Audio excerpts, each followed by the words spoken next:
We tend to think that building wealth is this super exciting, glamorous thing. But what if I told you the real secret to saving serious money isn't sexy at all? What if it's, well, boring? Today, we're going to break down 10 of those totally unsexy, everyday habits that can actually make the biggest difference for your bank account. Now, I know this sounds completely backwards, right? But the truth is, real wealth isn't built on some risky, high-stakes move you see in the movies. It's built on the quiet, consistent, and sometimes very boring decisions we make every single day. So, what are these small, kind of tedious habits that can add up to something huge? Let's get right into it.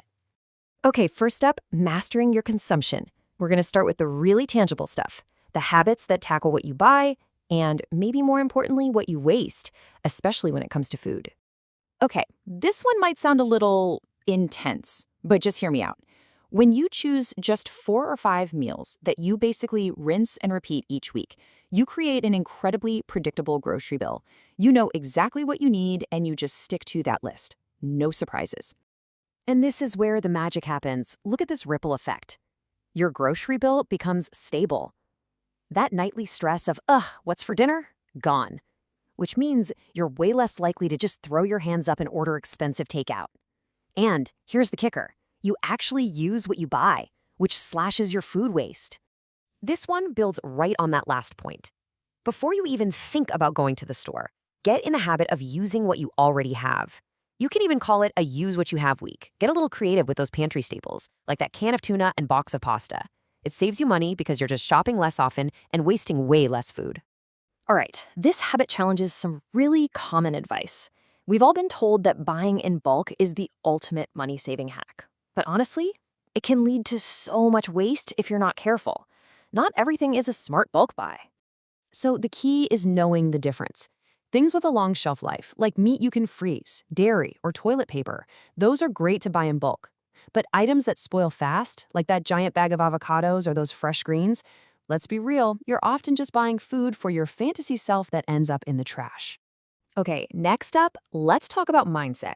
Because saving money isn't just about what you buy, it's about why you buy.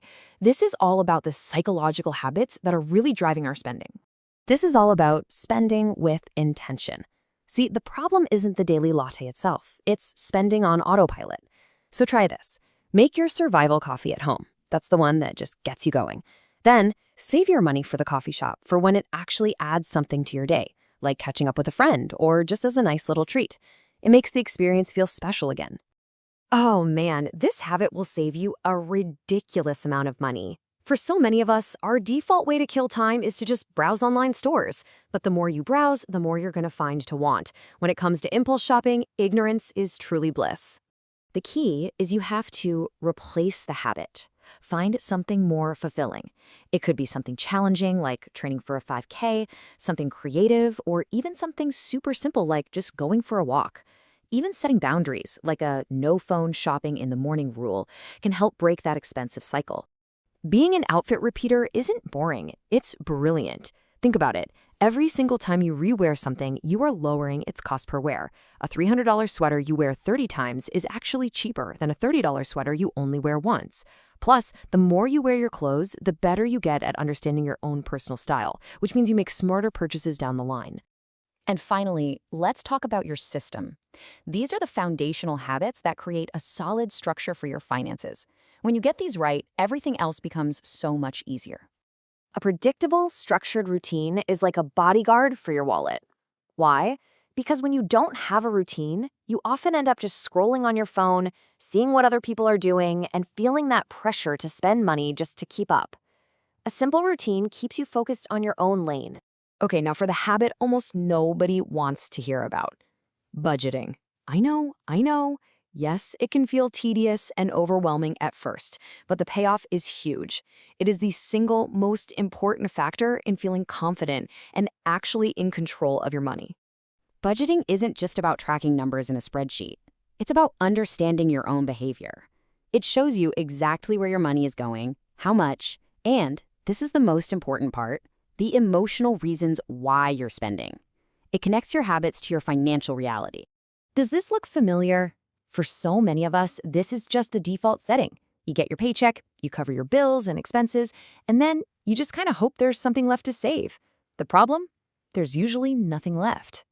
The new boring way completely flips this around. You treat saving like it's your most important bill. The very first thing you do when you get paid is you pay your future self. Automate it. Get that money out of your checking account before you can even think about touching it. Then you just live on what's left. It's a simple, boring change, and it is absolutely life-altering. So, after all of that, what's the big takeaway? It really comes down to embracing the power of boring, choosing that quiet consistency over fleeting excitement. And this just says it all, doesn't it? The biggest returns in your financial life aren't going to come from some single exciting event. They're going to come from the compound effect of all these small, unsexy, and consistent habits you practice day in and day out. And that leaves us with this final thought. Maybe a rich life isn't just about having a ton of money. Maybe it's more about having control, having intention, and having peace of mind. All things that a disciplined, and yeah, I'll say it, boring routine can actually give you. What do you think?